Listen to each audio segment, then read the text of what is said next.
Are Aero helmets actually worth it? That's what I'm going to find out today. But how am I going to do that? I've been sent 4 Kask helmets and I'm going to be flying to a different country, picking up a custom-made 10-grand triathlon bike and then spinning around a velodrome with lots of high-tech equipment attached to my bike to find out what these do.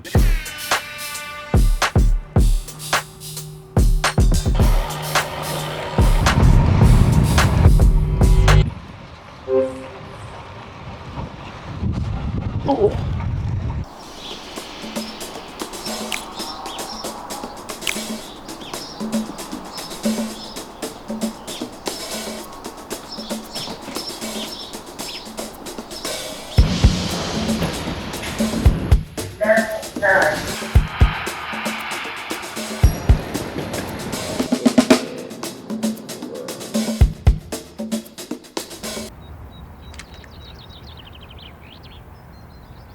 I just don't get why you would actually buy this one or have this one in comparison to this one. Well, this one's like a road helmet that you use every day, right? You know, but you could use this every day, couldn't you? But then this has got more airflow if you're riding it in like a hot place or a hot country. So that's like a nice mixture in between aero. And it is also got quite a lot of cooling, to be fair, with the bits around here. It's like being at work, isn't it? What are them things to your left-hand side? What are they? Cycling helmets. Are they all the same? No. 2 look the same, the other 2 are a bit smaller. That's comfortable, that. What would you use it for? Cycling. Well, yeah, cycling. Oh, I've got to put on one of these big ones. They look hilarious. Like cone heads. I don't know, it's kind of, it's so enclosed. Is it magnetic? Oh, I can see myself. That's horrible. It is comfortable though. Yeah, I think when I first started, I don't think we even looked at Aero helmets. I think you talked about them a bit, but you were just so focused on just a regular bike helmet.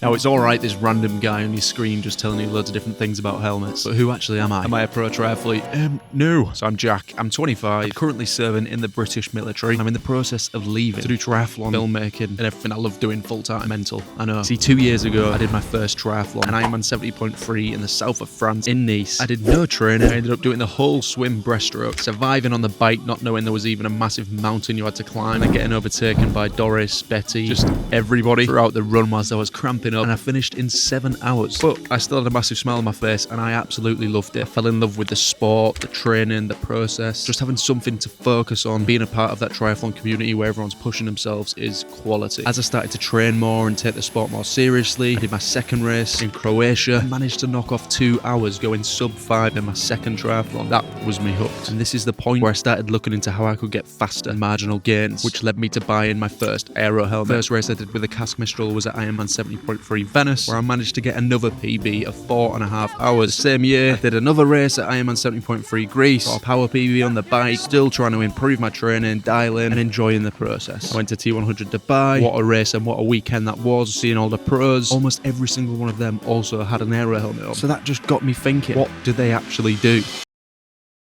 An Aero helmet is one of the easiest ways to get faster on the bike without doing more training. It helps smooth the air around your head, reducing drag so you can hold speed with less effort, and over a 70.3 or full Ironman that can save you minutes. In triathlon, aerodynamics matter a lot, especially on the bike where you're out there for hours. An Aero helmet is designed to reduce how much air resistance you create. It can give you free speed and energy savings, which really add up across the race. If you're already investing in a good bike position, an Aero helmet is one of the best value upgrades to consider. Did I get that off ChatGPT? Yes. Yes, I did. Let's give a real life example. Here we've got Jack on his Factor Hanzo TT bike. He is currently on a turbo trainer, but as you can see, if Jack over there puts a fan in front of him, so if I now turn this fan off, this is going to be acting like the wind outside. And let's have a look where the wind hits Jack first.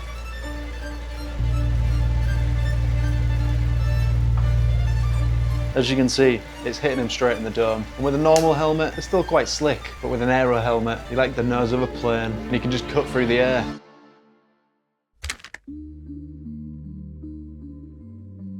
So we're inside the velodrome now, and we have got these 4 helmets, and we're going to test them for the CDA, the drag resistance, see how they match up against each other. Off the bat, this is a road helmet, so this is a normal helmet, which you would expect to probably be the least fastest. And then you've got an Aero road helmet, maybe a bit faster, and then you've got the 2 TT helmets, which are similar shapes, but also different with different visors as well. So we're going to see how they match up against each other in the velodrome.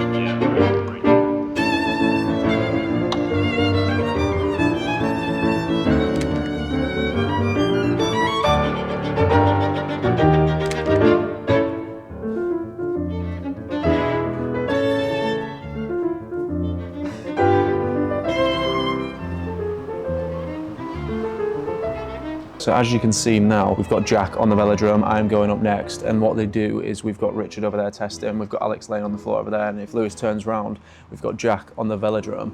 Jack's spinning round, and he's going to go around like 5 or 6 times basically until a bell is rang by Richard over there, and then they'll do one more lap, and they're testing his CDA. They've got his bike rigged up with sensors each time, making small little adjustments and tweaks. And yeah, so that all the tests are repeated. Richard's the aerodynamics man. Lewis is going to be recording me, and we are next up. We've tuned my bike, as you've just seen. If anything, a bit more. It's hard to tell without riding it, to be honest. I'm not sure. Keep me at an aero position. So you stand here. Yeah. What feels comfortable? Go down, really down, and give me a hit. Like there. I'd say hands higher, and then that's what I'm used to, but That's good. yeah. So we try to go there.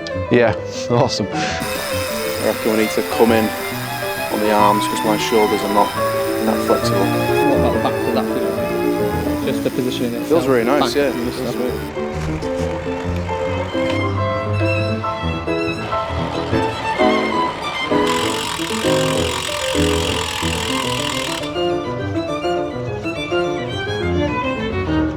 Nervous to get on now?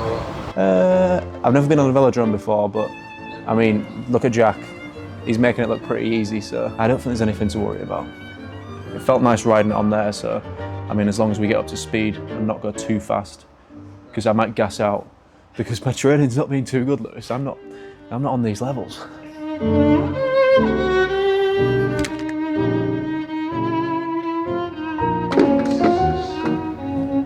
96. Need to lose some pounds. It says 96 that one.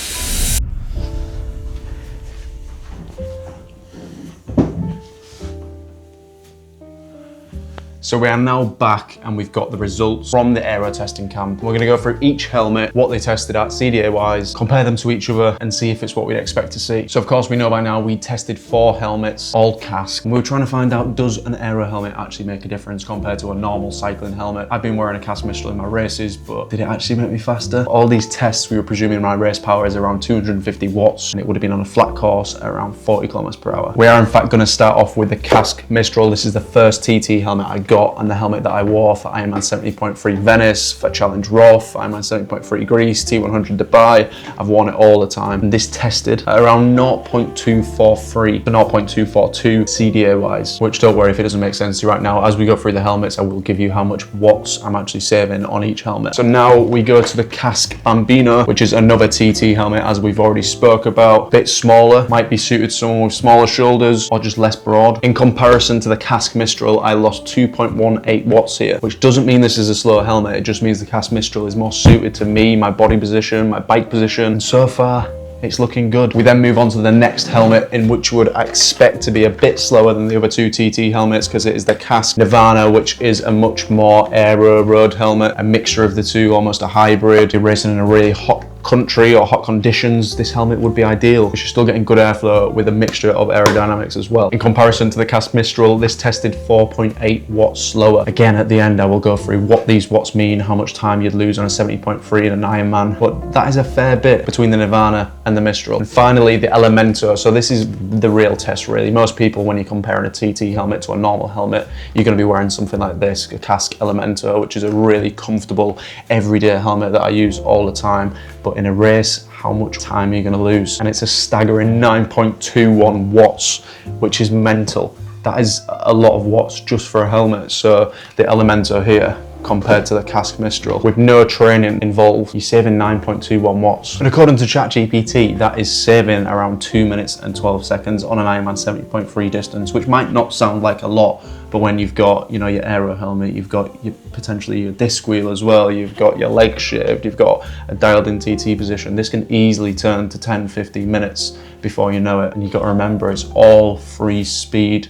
Apart from it costing you a lot of money, it's not something that you really need to train. The TT position is, but helmets, shaving legs and stuff like that, it's a big gain. And then for the Ironman distance with the Kask Mistral compared to the Elemento, you are going to be saving around 4.5 minutes. These are obviously predictions, but it's going to be around that. Again, that is a lot of time, like 5 minutes almost can be the difference between a podium age group finish and not getting a podium. So the verdict is, are Aero helmets worth it? I would say 100% they are worth it. And that is us coming towards the end of this video. If you did enjoy it, please do subscribe, drop a like. If you want to pick up any helmets, I do recommend Kask. They have sponsored me this year and sponsored this video, which is insane. I'm eternally grateful for its quality, to be able to do partnerships and build on this journey with companies I actually really care about, see value in, and use their products myself. I will be sticking to sponsors and partnerships that I really care about. You won't see me just pushing any random stuff. I hope you've had some education in this video and learned something as well, because that is the main thing. As I learn on my triathlon journey and try and keep improving and enjoying it, I want to take you guys along with me and show you what I'm learning. I've just been down to Surrey filming a triathlon. I'm now going to Ironman Frankfurt on Thursday to film another triathlon, then to challenge Roth.